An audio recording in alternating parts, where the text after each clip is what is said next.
Presenting exquisite serviced apartments in Pakistan's tallest building, Bahria Town Icon, Karachi.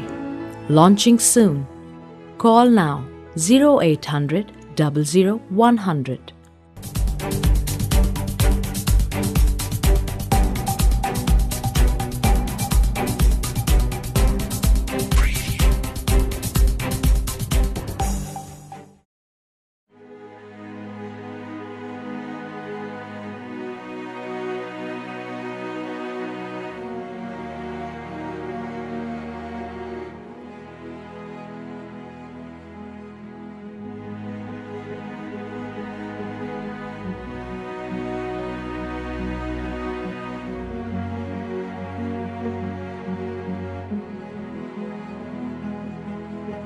Presenting Pakistan's most exclusive serviced offices at iconic location in Pakistan's tallest building, Bahria Town Icon, Karachi.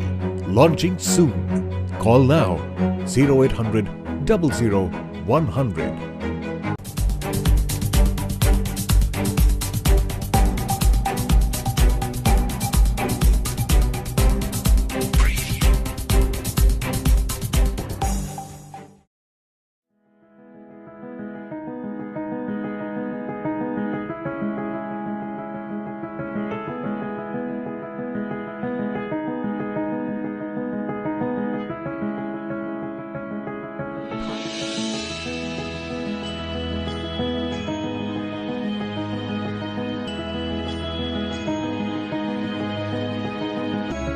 Presenting Mall of Karachi, a luxurious shopping mall in Pakistan's tallest building at Bahria Town Icon, Karachi.